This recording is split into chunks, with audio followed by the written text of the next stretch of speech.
Welcome to Bunky's Woodworking. Last week we did an inlay project. For that project we had to make a special router jig in order to cut a circle into the floor. This jig is capable of cutting multiple size circles, and so we thought it will make a very good video. So we went to BITCHUTE and started sketching up the designs for our adjustable compass.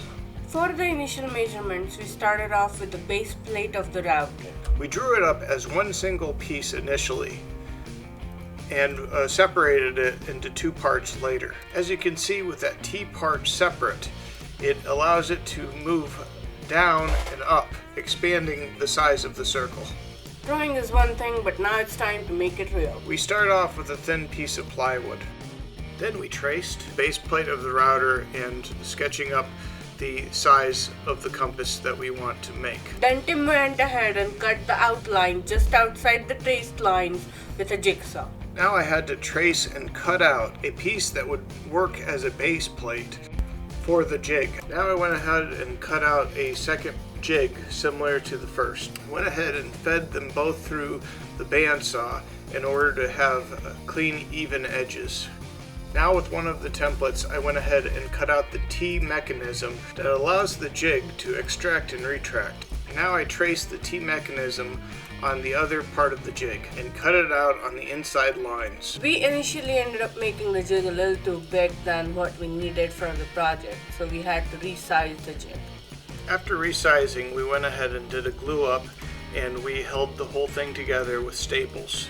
Now we created holes in a template in order to transfer onto the jig so we can attach the router. Now we went ahead and tested the jig to make sure everything was working correctly. As you can see, it extends and contrasts just like we had in the drawing. Now we went ahead and grabbed some scrap material in order to make some circles just as a trial. And I went ahead and used a nail as the pivot point for the compass. Now it was time to test our little jig, so we decided to make our first trial cut on a piece of plywood. And yes, this looked like it worked, but we thought we needed a bigger trial before going ahead and letting this jig cut into our floor. I went ahead and made some minute adjustments to the project in order so the jig would work just a little bit more smoothly. So we set up a larger scrap of plywood and went ahead and cut into it, making a nice large semicircle. Then I expanded the jig and did a much larger semicircle. And it didn't work out as well as I initially thought it would. I was using tension with a nail in order to hold the jig into place, and we decided afterwards to use a staple gun in order to staple it and hold it into a certain size each time, and we could always just pull the staple out every time we have to use it. And now we start cutting into the floor. We adjusted the jig so that the router bit is exactly on the circumference of the circle.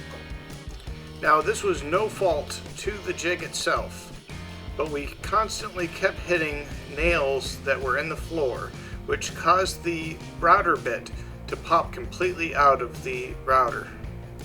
So ensure to remove all nails before starting a project like this. Despite running into a few nails, the router cut through the floor like a butter in a perfect circle.